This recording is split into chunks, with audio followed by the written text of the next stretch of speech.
Pemirsa, pasar tradisional masih menjadi tempat penularan tertinggi COVID-19 di Kota Denpasar. Mencegah penularan yang lebih luas, masyarakat dan pedagang pasar dihimbau untuk lebih disiplin menaati protokol kesehatan. Belakangan ini kasus penularan COVID-19 melalui transmisi lokal makin meningkat di Kota Denpasar yang terjadi di pasar-pasar tradisional. Sempat diberitakan 18 pedagang di Pasar Malam Kumbasari tercatat positif mengidap COVID-19 setelah dilakukan tes swab. Untuk mencegah penularan di pasar-pasar tradisional, sebenarnya jauh sebelumnya Pemkop Denpasar melalui pengelola pasar telah mengeluarkan sejumlah aturan yang mengharuskan pedagang dan pengunjung pasar mentaati protokol kesehatan. Namun penularan tetap saja terjadi. Terkait hal tersebut, juru bicara gugus tugas percepatan penanganan COVID-19 Kota Denpasar, Dua Gederai mengatakan kesadaran dan kedisiplinan pengunjung dan pedagang perlu ditingkatkan lagi dalam hal mentaati protokol kesehatan. Karena selama ini pengelola pasar telah menyediakan tempat cuci tangan, ruang sterilisasi dengan disinfektan, rutin melakukan disinfeksi dan memberikan sarana face shield dan masker bagi pedagang. Pengunjung pasar dihimbau untuk lebih ketat dan disiplin untuk menjaga dan melindungi diri sendiri jika ingin berkunjung ke pasar tradisional dengan mematuhi protokol kesehatan. Sementara pedagang pasar melalui pengelola pasar mengatur jarak antar pedagang dan menyediakan petugas khusus untuk mengatur kerumunan pembeli dan penjual.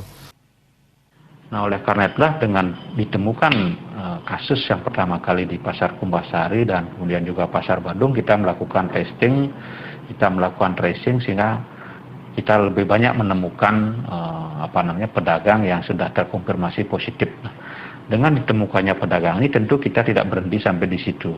Kita melakukan tracing yang lebih luas kepada keluarganya, kepada orang yang pernah kontak dengan pedagang tersebut. Nah, sehingga semakin banyaklah kita temukan masyarakat yang terpapar virus corona ini.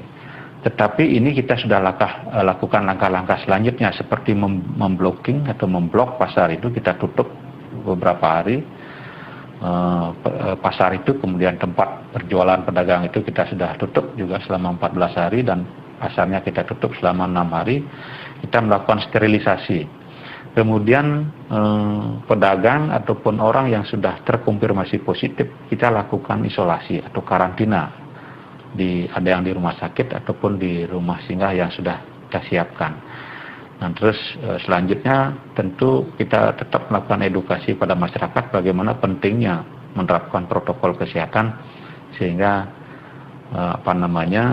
masyarakat bisa lebih waspada dan lebih hati-hati ketika kita harus melakukan aktivitas di luar rumah. Masyarakat juga diimbau untuk lebih banyak memanfaatkan aplikasi belanja di pasar tradisional yang telah disediakan Pemkot Denpasar.